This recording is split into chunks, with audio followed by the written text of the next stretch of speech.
Unit 2, that is information literacy, and Unit 3, that is leveraging the power of computing. These have been covered so far.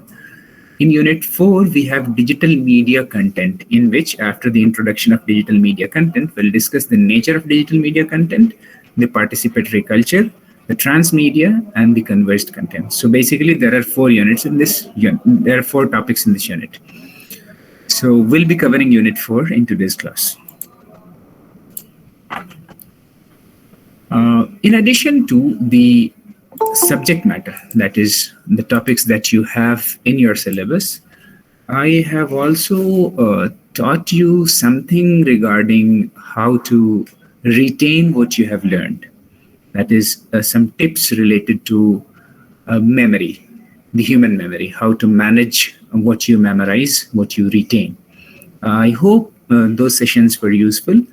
If you have practiced as I had suggested in those sessions, you will reap the rewards in any subject, or even in general, not just for your academic studies.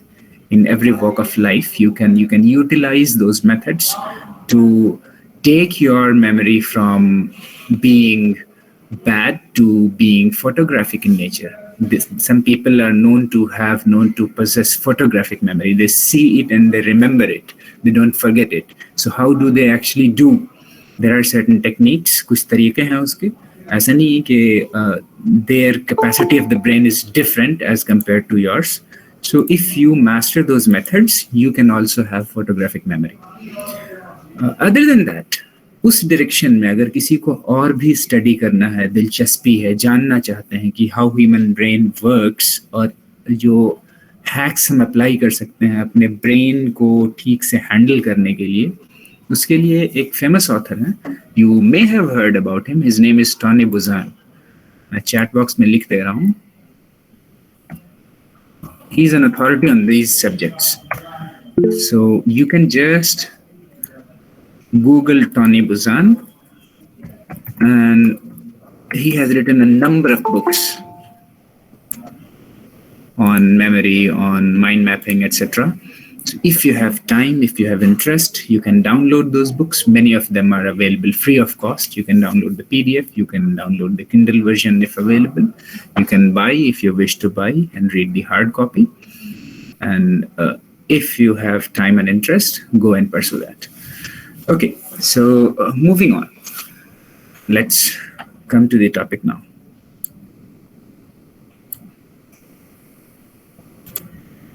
I hope you can see the full screen of the slides. Yes, sir. Yes, okay. So we will be talking about the digital media content in today's class. There is a quote by Manovich.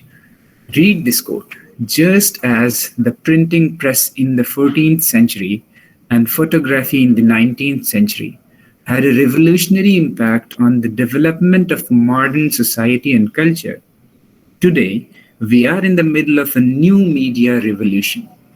The shift of all culture to computer-mediated forms of production, distribution, and communication.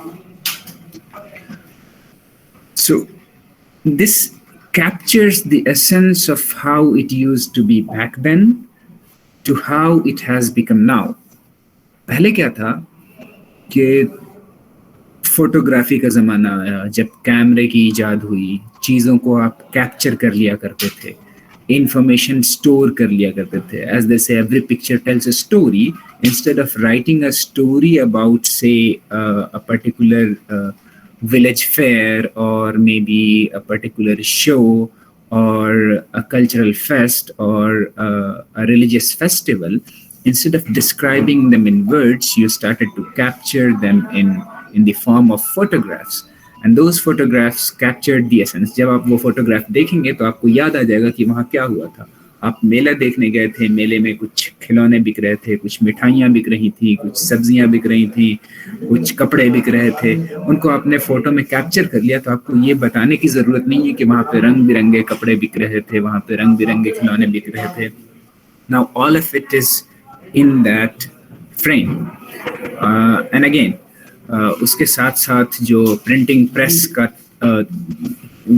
Photography से पहले printing press का जब invention हुआ, तो printing press में क्या हुआ कि पहले चीज़ें होती थी हाथ से लिखी जाती थी, फोटोकॉपी होती थी, और फोटोकॉपी भी वो टाइप राइटिंग का ज़माना था।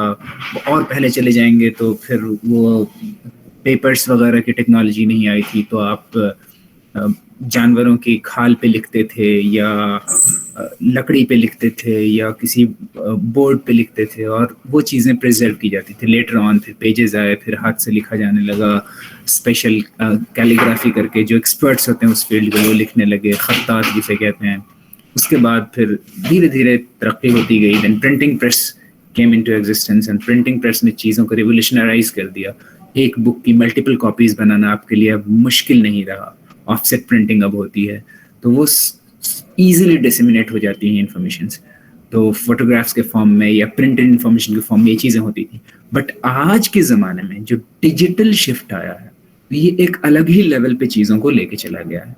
अब उतना भी वक्त नहीं लगता है, फिंगर टिप्स पे सारी चीज़ें हैं। You create a content, whether you write as a text or you capture an image or you make a video, you can distribute it, and within a few seconds it will reach in every nook and corner of the globe. हर जगह पहुंच जाएगा। You have all these social media platforms available to you. वो social media platforms नहीं भी थे, still आपके पास email था इनके जरिए से, और अब तो बहुत कॉमन हो गया ये सारे सोशल मीडिया और इंटरेक्शन के और प्रोफेशनल मीडिया के जो प्लेटफॉर्म्स आपके पास अवेलेबल हैं। Using these platforms, content creation is very easy, and content other than creation or production, distribution and communication is also super fast. There was a time जब आपको net चलाने के लिए सोचना पड़ता था, और अब 4G आप अपने फ़ोन में हाई स्पीड इंटरनेट लेके घूम रहे हैं। 5G इज़ इमिनेंट, वो भी जल्द ही आने वाला है। और अगर आप ब्रॉडबैंड कनेक्शन ले रखे हैं तो 100 Mbps 150 Mbps बिल्कुल बाएं हाथ का खेल हो गया है, इतनी हाई स्पीड के साथ। That means if you want to upload और download a few gigabytes of information, it won't take much time, आसानी से आप सब कुछ कर सकते हैं।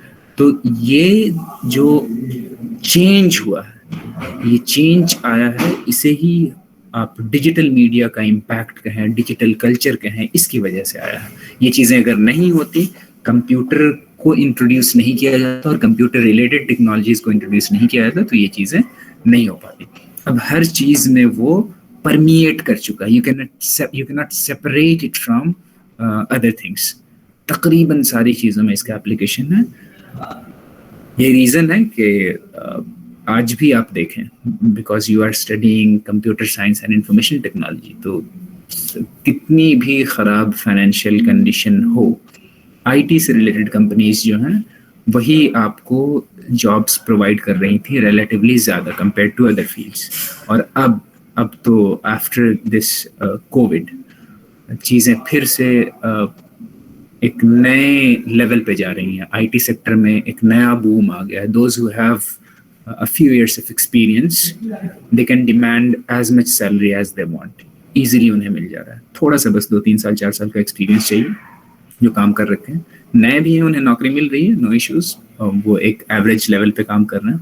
बट जिन्हें थोड़ा सा एक्सपीरियंस हो गया तो उन्हें मुँहमांगी सैलरी मिल रही है, लिटरली मुँहमांगी। देयर आर मेनी स्टूडेंट्स जिनसे मिलता हूँ 20+ एक टाइम में बहुत आसान नहीं था सोचना, वक्त लगता था। 20+ के पैकेज पे काम कर रहे हैं इजीली, जहां जा रहे हैं, जो चाह रहे हैं। एक कंपनी से दूसरे में शिफ्ट कीजिए, हाइक मिलेगा, दूसरे से तीसरे में कीजिए, हाइक मिलेगा। और इस टाइम पे अगर आपके पास स्किल है, मुंह मांगा हाइक मिल रहा है। सो ये सब कुछ जो है डिजिटल फॉर्म में आ रहा है। अब वो पुरानी चीज़ें ख़त्म हो रही, तो आएगा तो इसका नेचुरल इम्पैक्ट ये होगा कि कंप्यूटर आईटी से रिलेटेड जो भी चीज़ें होंगी उनमें ग्रोथ होना है। Well, so let's talk about the nature of digital media content. Advocates of the idea of digital culture contend that virtually all aspects of contemporary culture are in some way impacted upon by the proliferation of computing technology and the digital manner of storing, manipulating, and acting upon information therein. Sentence इस point में जो words use किए गए होंगे उनको सुन करके थोड़ा सा आप कंफ्यूज से हो गए, पता नहीं क्या क्या क्या क्या बोल दिया गया इसमें। इसको आप समझ लीजिए जरा अच्छी तरह से। इसमें कहा गया, एक minute, someone is there.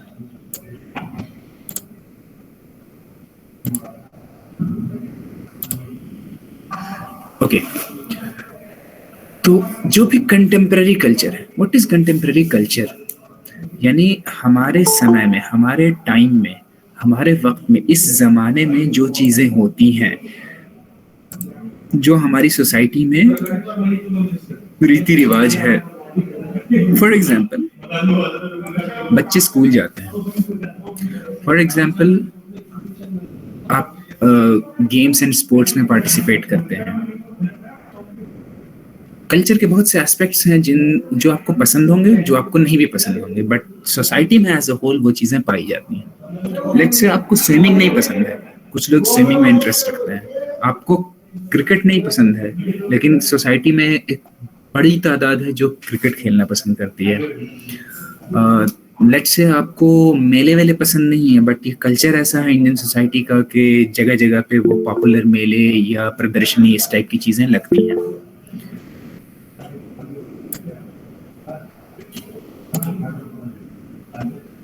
Did somebody say something? Notification किस चीज का? Okay, looks like someone has rejoined anyway. तो इन सारी चीजों को कहते हैं कल्चर, जो आपकी सोसाइटी में हो रहा होता है, whether you like it or you dislike it. आपको मूवी देखना नहीं पसंद है, बट सिनेमा हॉल्स हैं, मूवीज देखने लोग जा रहे हैं, मूवीज बन रही हैं, बॉलीवुड एग्जिस्ट करता है, हॉलीवुड एग्जिस्ट करता है। तो ये सब चीजें कल्चर है, अच्छी है बुरी है ये हमारा डिस्कशन नहीं है, ठीक है, but this is the culture. अब इस कल्चर पे डिजिटल मीडिया कंटेंट का क्या इम्पैक्ट पड़ता है? क्या आपने कभी आपने तो खैर सोचा ही होगा, आपकी जो अपब्रिंगिंग हुई है, जिस माहौल में आपने देखा, लेकिन आपसे पहले वाले, यानी हम लोग अपने बचपन में जब रहे हों, या हमसे एक जनरेशन पहले के लोग, उन्होंने शायद ख्वाब में भी नहीं सोचा होगा कि वो लैपटॉप पे और कंप्यूटर पे बैठ करके फुटबॉल खेलेंगे या क्रिकेट खेलेंगे। क्रिकेट खेलने या फुटबॉल खेलने का एक ही तस्वुर होता था, एक ही चीज उनके दिमाग में आ सकती थी, और वो थी ग्राउंड में जाकर के खेलना। उसको वर्चुअली खेलना इम्पॉसिबल, बट आज हो रहा है। तो फुटबॉल जैसा खेल, क्रिकेट जैसा खेल, जिसे आप ओपन ग्राउंड में जाकर खेल सकते थे, वो अब लैपटॉप पे या कंप्यूटर पे खेला जा सकता है। ये इम्पैक्ट है डिजिटल मीडिया कंटेंट का। एक गेम बनाया किसी ने, उसके अंदर graphics, all of it is media, उसके अंदर साउंड का इफेक्ट, उसके अंदर डिफरेंट डिफरेंट एक्शंस, कुछ कीज और बटन से आप उन्हें कंट्रोल कर सकते हैं और आप खेल। हाँ, ऑब्वियसली आप कहेंगे कि it can never be as good as the actual cricket और football that you play, but it's subjective. आज के दौर में जिसने आंखें खोली हैं, जिसको ग्राउंड पे जाने से रोक दिया जाता है कि बाहर कोविड फैल जाएगा, तुम्हें मास्क लगाना है, सोशल डिस्टेंसिंग करनी है, बाहर निकल नहीं सकते हो, लॉकडाउन है, ये है वो है, जो पिछले 2 सालों से जिन बच्चों ने देखा होगा, उनके लिए यही बहुत अच्छी चीज है। शायद वो उसे कहते हैं, अरे यार ये कौन सा है, प्ले ग्राउंड में जाके खेलने में कुछ खेलना होता है। तो they are taking their breath in a different culture. उसी तरह से let's say acting as a profession, आप इसे पसंद करते हो ना पसंद करते हो, यू लाइक इट और you dislike it, it exist. लेकिन अगर इस पे पैसे खर्च होते हैं, इसमें अच्छा खासा बजट लगता है, उसकी जो क्वालिटी होगी, अब हर किसी के हाथ में, बंदर के हाथ में नारियल थमा दिया आपने, टिकटॉक दे दिया, उस पर कोई भी नाचना गाना शुरू कर देगा और वो अपने आप को बहुत बड़ा एक्टर और सिंगर और आर्टिस्ट समझने लग जाएगा, ठीक है। कौवे जैसी आवाज में कुछ गाएगा और सोचेगा कि हमसे अच्छा कोई सिंगर ही नहीं, और वो स्प्रेड भी होगा, तुरंत सबको शेयर कर देगा, व्हाट्सएप पे फॉरवर्ड करेगा, या उस पर जितने यूजर्स हैं वो देखेंगे, यूट्यूब पे आप अपलोड कर सकते हैं। तो डिजिटल मीडिया कंटेंट का प्रोडक्शन भी बहुत आसान हो गया है, डिस्ट्रीब्यूशन भी आसान हो गया है। रीजन है कम्युनिकेशन टेक्नोलॉजीज बहुत फास्ट हो गई। तो बहुत टेक्नोलॉजी ऐसी नहीं है। Take YouTube for example, YouTube पे आप कुछ भी डाल दो, यूट्यूब पे आप एक अच्छा क्रिएटिव कंटेंट डाल सकते हो आप एजुकेशनल वीडियो डाल सकते हो, आप जस्ट स्क्रैप, मतलब वो थोड़े दिन पहले बहुत फेमस हुआ था जेसीबी की खुदाई, कुछ भी पागलपन, मिलियंस ऑफ व्यूज उस पे आपको मिल रहे थे, जेसीबी से खुदाई हो रही है, ठीक है, literally they are just digging the ground using JCB and people are watching, wow, तो इतने सारे व्यूज मिल रहे हैं उसे। तो अब ये कंटेंट क्रिएटर्स अपने आप को कंटेंट का बादशाह समझने लगते हैं, yes we have done something, उनका एक पैसा खर्च नहीं हुआ, वो क्वालिटी कंटेंट भी प्रोड्यूस कर सकते हैं, वो लिटरली क्रैप प्रोड्यूस कर सकते हैं, कुछ भी हो सकता है, बट ज्यादातर यही होता है कि अगर उसके पीछे एक प्लानिंग नहीं हो, एक प्रॉपर बजटिंग नहीं हो, तो उतना हाई क्वालिटी कंटेंट नहीं आ पाएगा। एक फॉर एग्जाम्पल ऑथरशिप, आप एक राइटर बनना चाहते हैं, आप लिखना चाहते हैं, आप मे बी फिक्शन लिखना चाहते हैं, आप में भी कोई एजुकेशनल कंटेंट लिखना चाहते हैं, आप कोई भी किताब लिखना चाहते हैं, आप एक कहानी लिखना चाहते हैं, नॉवेल लिखना चाहते हैं, आप एक पोएट्री पे कुछ कंटेंट क्रिएट करना चाहते हैं, for that there was a time जब आपके कंटेंट में इतना दम होना चाहिए था कि उसे लोग एक्सेप्ट करें, फिर पब्लिशर उसे पब्लिश करे। अब क्या है, सब चीज़ें डिजिटल हो गई, डेस्कटॉप पे बैठ करके टाइप कर दीजिए, आपके हाथ में है, और उसे आराम से आप खुद से सेल्फ पब्लिश कर सकते हैं।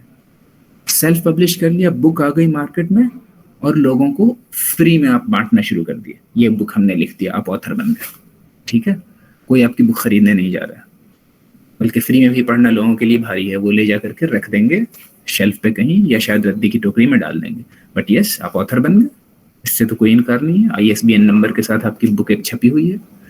तो ऐसी चीजें होती हैं। पेंटिंग करते हैं आप, पहले इंस्टाग्राम नहीं होता था, पहले क्या था कि अगर आपको अपनी कुछ क्रिएटिविटी दिखानी है पेंटिंग में, फोटोग्राफी में, एनीथिंग, तो उसके लिए बाज़ाब्ता वो क्वालिटी वर्क होना चाहिए, फिर कहीं पे उसे प्लेटफॉर्म मिलेगा, फिर लोग देखेंगे, फिर उसकी कदर होगी। अब क्या है, कुछ भी काम किया आपने, आपको लगता है it's good, you upload it on Instagram, you upload it in Facebook, you upload it anywhere, आपको व्यूअर्स मिल जाएंगे। बहुत से लोग सिर्फ इसलिए कि आपके दोस्त हैं या आपके जानने वाले हैं या आप किसी अच्छे ओहदे या अच्छी पोजीशन पे हैं, वो तालियां बजाना शुरू कर देंगे, वाओ वाओ कहेंगे, wow what a piece, what a masterpiece, जबकि वो कुछ भी नहीं है।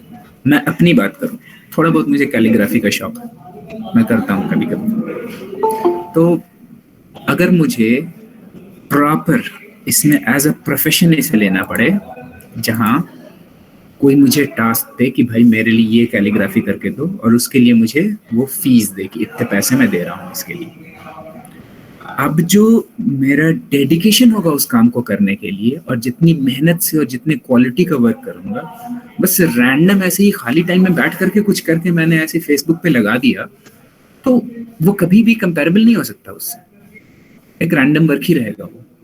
लेकिन हो सकता है मैं इस गलत फहमी में आ जाऊं कि नहीं मैं तो बड़ी अच्छी कैलीग्राफी करता हूं, क्यों, क्योंकि नीचे कमेंट में 10 लोगों ने कह दिया wow wow wow, nice, very nice, ठीक है, ऐसा होता है। तो these examples are sufficient to emphasize कि ये जो डिजिटल मीडिया कंटेंट है, इसने आज के कंटेम्प्रेरी कल्चर को हर तरह से इम्पैक्ट किया है। कोई भी एस्पेक्ट शायद ही ऐसा हो जिस पे इसका असर नहीं पड़ा हो, सारी चीजें चेंज हुई हैं इसकी वजह से, एक पैराडाइम शिफ्ट हो गया। The resultant culture is variously described as interface culture और digital culture और cyber society और cyber culture, network culture और new media culture, इस तरह से मिलते जुलते बहुत से टर्म्स दिए जाते हैं। Cyber is anything related to computer. तो ये जो साइबर कल्चर है, अभी यही कल्चर है, जितनी भी चीजें हैं उसमें ये एंटर कर चुका है। अब अच्छी से अच्छी टेक्नोलॉजीज की बात करें, क्या लगता है आपको, अगर आपको कार बनानी है, what do you think, car बनाना आप कहेंगे सर ये तो मैकेनिकल इंजीनियरिंग की बात है, इसमें कंप्यूटर साइंस इंजीनियरिंग कहाँ से आ गई। लेकिन क्या एक कार बनाने के लिए कंप्यूटर साइंस की जरूरत पड़ती है या नहीं पड़ती है? Any idea, anyone? पड़ती है सर। कैसे सर? उसको डिजाइन करने के लिए we need a software, exactly, engines and everything. Exactly. आप ऐसा नहीं करेंगे कि पहले आप सारे जो उसके पार्ट्स हैं उन्हें रॉ असेंबल कर लें अपने हिसाब से कि मुझे लगता है कि कार की हाइट इतनी होनी चाहिए, इसका स्टीयरिंग यहाँ पे सेट होना चाहिए, इसका व्हील का रेडियस इतना होना चाहिए, कार की विड्थ इतनी होनी चाहिए। उस हिसाब से आपने सारे रॉ मटेरियल्स बनाए, रॉ मटेरियल से सारे वो पार्ट्स पुर्जे बना लिए, उनको जोड़ लिया। अब फिर चला करके देखो, ओहो नहीं नहीं ये ठीक नहीं है, ये विड्थ थोड़ी और ज़्यादा होनी चाहिए, इतने पे जो है अगर हम शार्प टर्न लेते हैं तो फिर कार टॉपल हो जा रही है। ठीक है, हो गया आपका पूरा डिज़ाइन बर्बाद, पूरे पैसे बर्बाद। अब नए सिरे से फिर से शुरू कर रहे हैं। फिर शुरू किया आपने, फिर कुछ बनाया, नहीं नहीं नहीं ऐसा नहीं होना चाहिए, इसमें ये कमी रह गई। ऐसा नहीं होता। You have simulators for that. Simulators पे आप सारी चीज़ें सेट कर सकते हैं। अगर विड्थ इतनी हो, अगर हाइट इतनी हो, अगर सीटिंग कैपेसिटी ऐसी हो, इस स्पीड से जा रही है, इस स्लोप पे जा रही है, विंड वेलोसिटी इतनी है, सारी चीज़ें सेट करके सारे पैरामीटर्स, फिर आप देखें उसका परफॉर्मेंस कैसा है। If it's going fine as per your requirements within your budget, अगर आप कर सकते हैं, यू विल गो अहेड और उस डिज़ाइन को फिर एक्चुअली आप कंक्रीट शेप देंगे। ठीक है, हर चीज़ में कहीं भी कोई भी चीज़ शायद ही आपको ऐसी मिले जिस पे इम्पैक्ट नहीं हुआ हो इसका।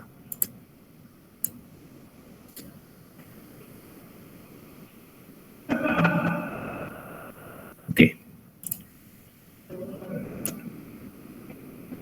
At the heart of all these labels is the assertion that the widespread use of computing technology has resulted in a transformation of culture. Though this process has been occurring for a number of decades, it accelerated significantly in the late 1990s to early 2000s, when, with the increasing closeness of computers became ubiquitous in developed countries. Ubiquitous means something that is found everywhere. Computer के बिना जिंदगी का तसव्वुर महाल है. Computer is not just desktop PC or your laptop. Your phone is your computer. Your gadget is your computer. Any digital device that you are using is a computer. Computer के different forms हैं। Machines आप घरों के अंदर use करते हैं, उनके अंदर माइक्रो कंट्रोलर्स लगे हुए हैं। कहीं भी आप वॉशिंग मशीन यूज़ कर रहे हो, आप वैक्यूम क्लीनर यूज़ कर रहे हो, सबके अंदर कंट्रोल सिस्टम है और उसमें कुछ माइक्रो कंट्रोलर्स लगे हुए हैं जो अपना काम कर रहे हैं। They are programmed for specific task. वो किसी खास पर्पस के लिए बने हैं। जनरल पर्पस कंप्यूटर्स नहीं है जो आपके लैपटॉप या पीसी से, but they are also computers. तो ये सब चीज़ों में एंट्री हो चुकी है। So there is a term called participatory culture. ये participatory culture क्या होता है? इसका क्या कनेक्शन है डिजिटल मीडिया कंटेंट से? आपने डिजिटल मीडिया कंटेंट के नेचर को समझ लिया, इसके इम्पोर्टेंस को समझ लिया। अब पार्टिसिपेटरी कल्चर का एक कॉन्सेप्ट समझिए। Participatory culture refers to a subculture और social practice in which the participants engage in the non-professional production of media text. How does a non-professional production of media text differ from professional production of media text? Let's say you are working for the Times of India, the Hindu, the Telegraph, किसी भी newspaper के लिए आप काम कर रहे हैं, तो वहाँ एक प्रोफेशनल मीडिया टेक्स्ट क्रिएट हो रहा है। दैट मीन्स जो एडिटर्स हैं उनकी एक लाइन ऑफ थिंकिंग है, उस हिसाब से वो सेंसर करके वो एक खास लेवल की क्वालिटी और एक खास डायरेक्शन में सोची गई चीज़ों को अपने न्यूज़पेपर में जगह देते हैं। और non professional production of media text क्या है कि आपने एक रिपोर्ट बनाई और उसे अपलोड कर दिया, उसे कहीं भी अपलोड कर दिया, फेसबुक पे अपलोड कर दिया, ट्विटर पे अपलोड कर दिया, कुछ भी किया। ठीक है, आप आज़ाद रिपोर्टर हैं, इंडिपेंडेंट रिपोर्टर हैं, आप किसी प्रोफेशनल मीडिया हाउस के अंडर में नहीं है। That is non professional production of media text, and it does not end at text only. Text से ऊपर उठी है, इमेजेस, वीडियोस, एनीथिंग। तो इनके ऊपर कोई एज सच प्रोफेशनल निगहबानी नहीं है। उसका कई पहलू है, क्वालिटी चेक्स भी नहीं है और सेंसरशिप भी नहीं है। उसके फायदे भी हैं, उसके नुकसान भी हैं, सारी चीजें। बट यस, ये पार्टिसिपेटरी कल्चर में क्या वहां क्या होता था कि you are consumer of the content. आपके लिए प्रोड्यूस करने वाला एक सेलेक्टिव ग्रुप है जो कि प्रोड्यूस करता था कंटेंट को, और उस कंटेंट को आप कंज्यूम करते थे। Now you are at the same level of those producers, क्योंकि आप भी प्रोड्यूस कर रहे हैं। You are a peer to them now. आप कुछ दूसरों के प्रोड्यूस किए हुए कंटेंट को कंज्यूम भी कर रहे हैं और कुछ अपना कंटेंट प्रोड्यूस भी कर रहे हैं।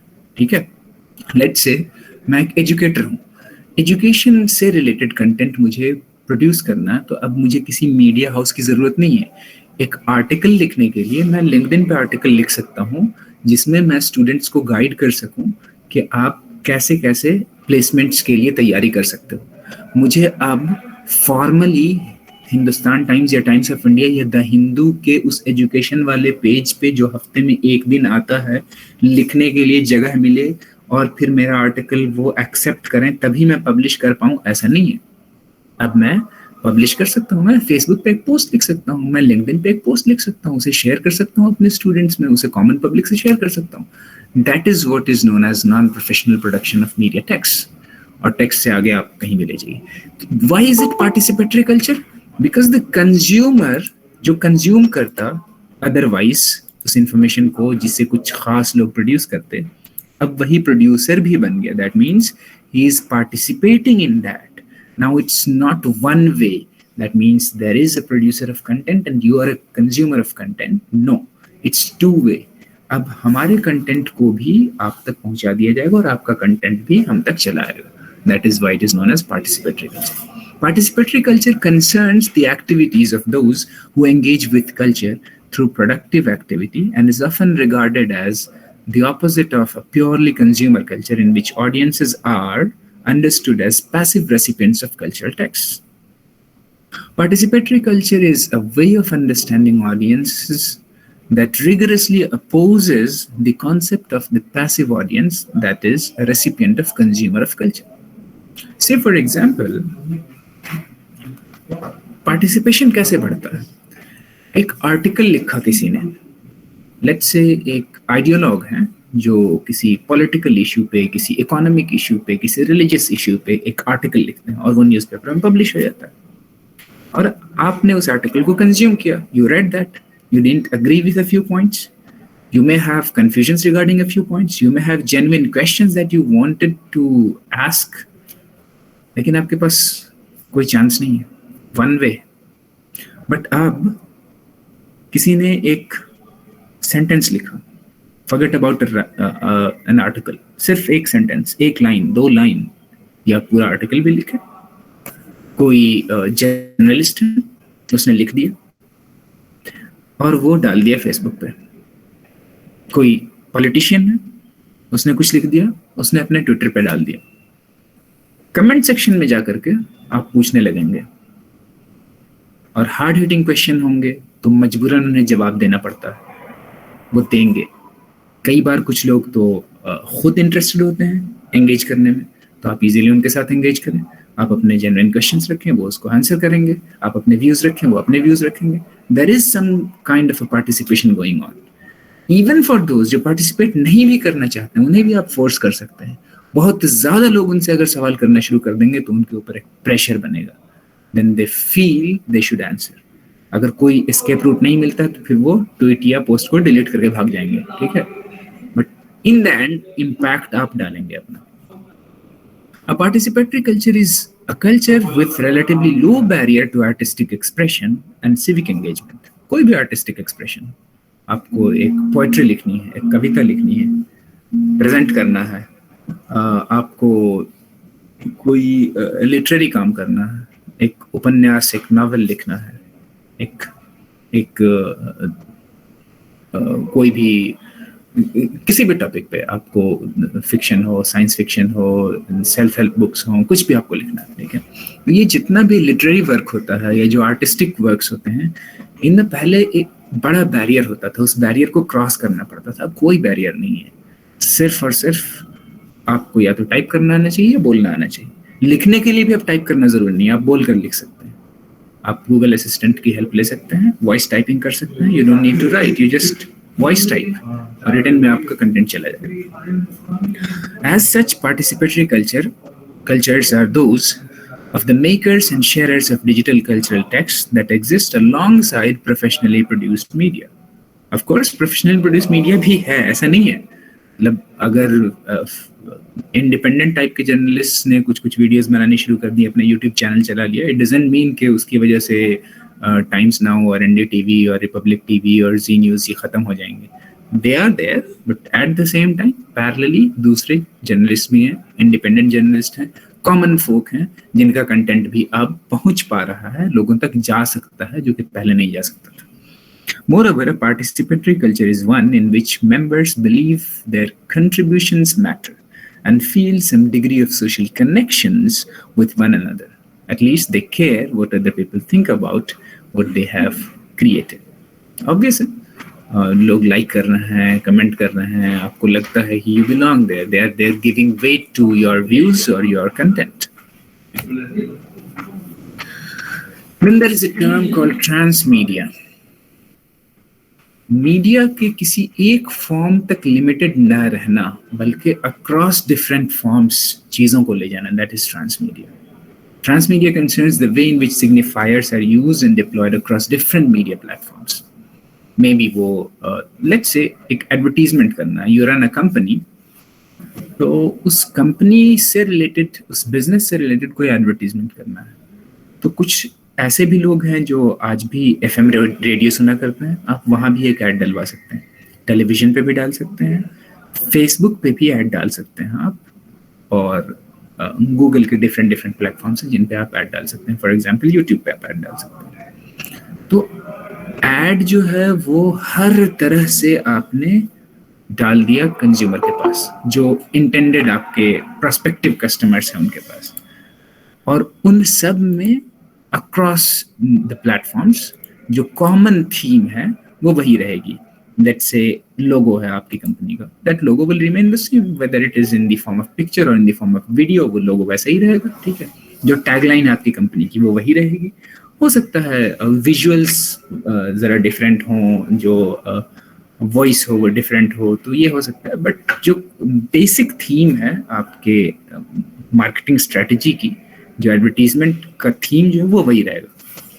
Transmedia distribution or engagement is a form of transmedia practice used by companies to project their products across a range of media and other consumption practices. The emphasis is upon establishing a common set of motifs and signifiers that serve to separate the franchise from other brands and systems. For example, Bisleri का add देखा होगा आप लोगों ने, तो ऊंट को पानी पिलाता हुआ वो दिखाते हैं टेलीविजन पे, ठीक है. तो वो उस चीज को कैरी करेंगे, अपना एक निश कार्व करते हैं, ठीक है.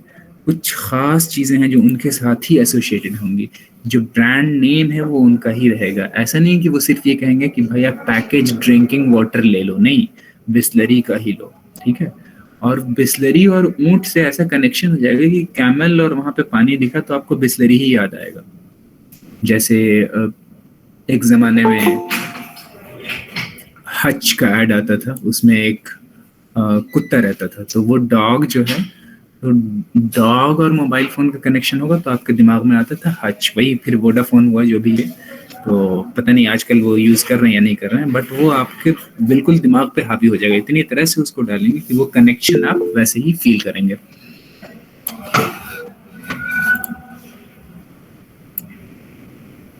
बच्चे अभी तक आ ही रहे हैं. Transmedia storytelling relates to the creation of stories that span different media. A transmedia story is a particular narrative structure that expands through both different languages and media.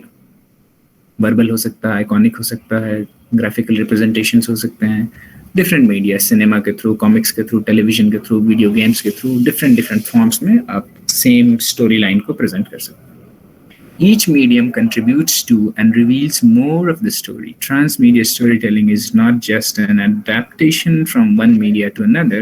The story that the comics tell is not the same as that told on television or in cinema. The different media and languages participate and contribute to the construction of the transmedia narrative world. तो हर media के हिसाब से, उसकी requirements के हिसाब से आप उसे क्रिएट करते हो और डिस्ट्रीब्यूट करते हो सो दैट कि वो अपना पर्पस फुलफिल कर सके और वो सब collectively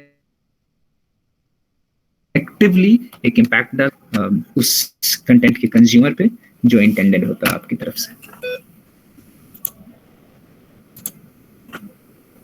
And then comes the last topic known as converged content. What is converged content? अब वो जमाना आ गया है कि कंटेंट जेनरिक नहीं है, converged है. That means there is a specific type of content suited for a specific person. तो आपको वही सर्व किया जाएगा. अब ये suited आपके एंगल से है या प्रोवाइडर्स के एंगल से है, ये एक अलग डिबेट है. फॉर एग्जाम्पल, आप किस टाइप की न्यूज़ देखना चाहते हो.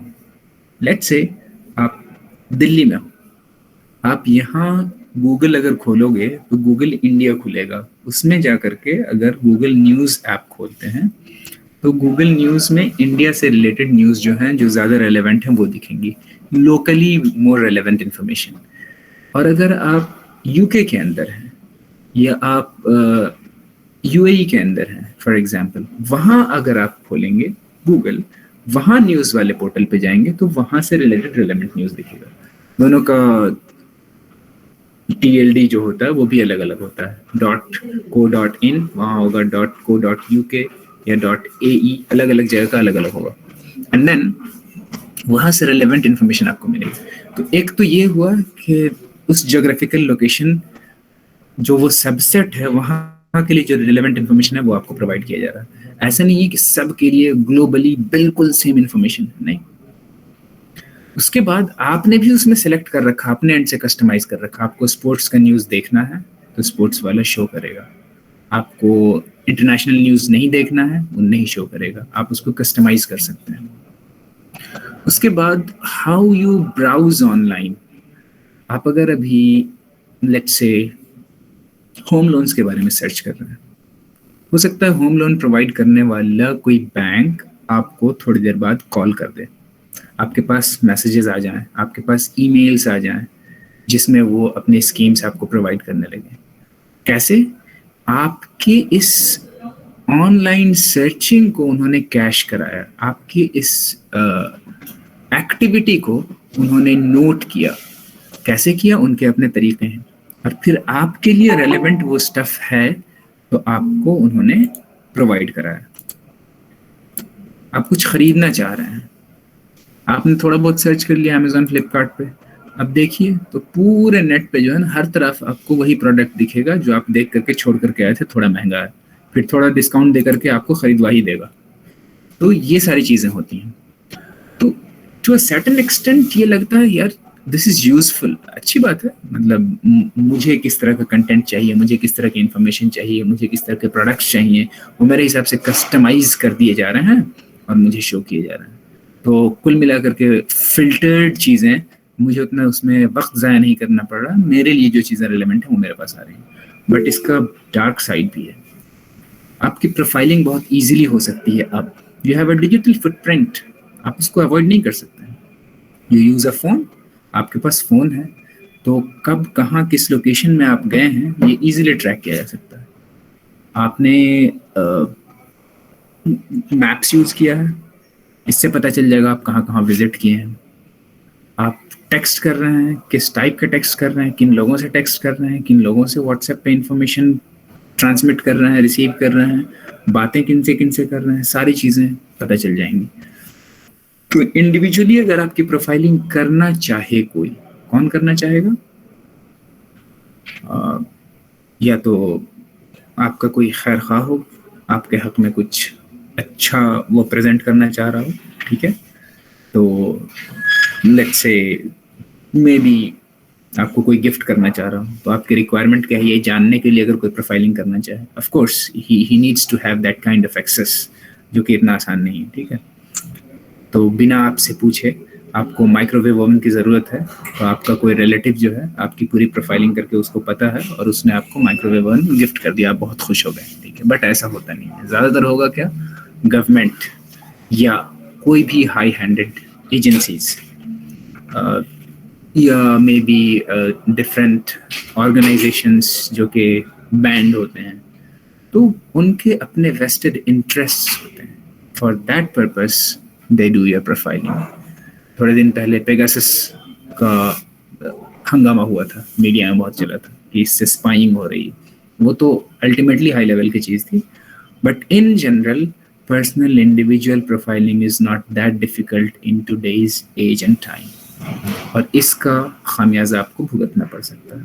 You don't want to be identified like that.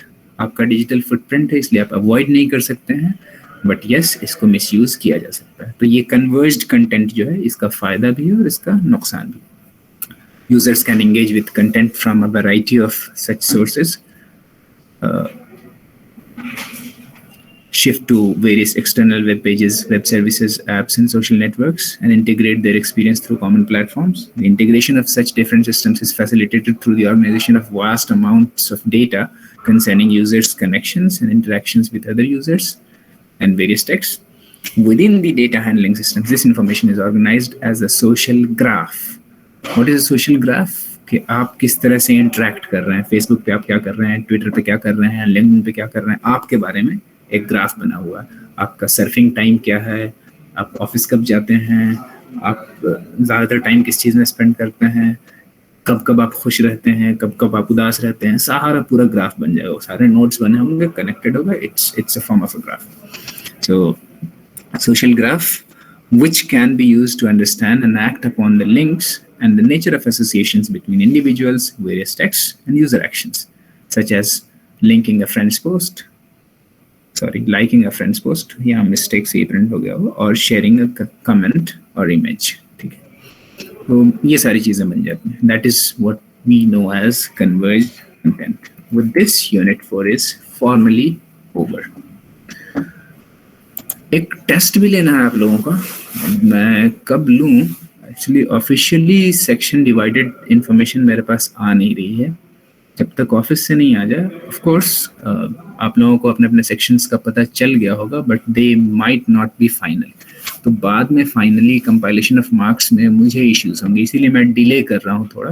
खैर डिलेड भी हो तो जब मैं अनाउंस करूँगा आप प्रिपेयर्ड रहिएगा। टेस्ट जो है अपकमिंग क्लासेस में कभी भी हो सकता है। यूनिट 1 और यूनिट 2 तैयार कर लीजिएगा, 2 यूनिट्स का टेस्ट लिया जाएगा, ठीक है। और आपको पता होगा कि 10 मार्क्स का टेस्ट होता है। 10 मार्क्स में जो भी क्वेश्चंस रहेंगे, लेट्स से कि अगर 3 क्वेश्चंस रहते हैं, 2 करना है आपको, 5 नंबर्स, 5 मार्क्स ईच, तो आप वैसे ही करेंगे और सबमिट करेंगे। मैं थोड़ा सा चाह रहा हूँ अगर पॉसिबल हो पाए तो मैं पहले फॉर्मल सेक्शन डिविजन्स को डिपार्टमेंट से करवा लूँ और उसके बाद फिर आपका टेस्ट लूँगा, क्योंकि अपने अपने सेक्शंस में ही फिर आप सबमिट करेंगे। लेकिन अगर ऐसा नहीं भी होता है तो मेरे लिए थोड़ी सी मेहनत बढ़ेगी, बट मैं कंबाइंड ही करवा लूँगा फिर। तो आप टेस्ट के लिए प्रिपेयर्ड रहिएगा। एक टेस्ट ले लूँगा, फिर मौका रहा तो दूसरा भी हो जाएगा, और आई गेस 1 क्लास और चाहिए होगी, 2 क्लास और चाहिए होगी सिलेबस फिनिश करने के लिए।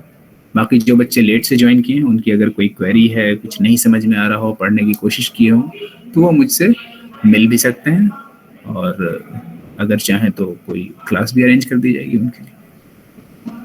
Okay, so I hope you understood the topics that we discussed today. If you have any queries, feel free to ask questions. और interestingly, I don't know, शायद कॉलेज का जी सूट का लाइसेंस रिन्यूअल नहीं हुआ, expire हो गया। That's why we don't have the recording option available. तो आप थोड़ा सा रुक जाएं, मैं ज़रा सा स्क्रीनशॉट्स ले लेता हूँ जिससे आपकी अटेंडेंस में लगा पाऊँ, ठीक है। अभी लीव मत कीजिएगा unless I ask you to do so.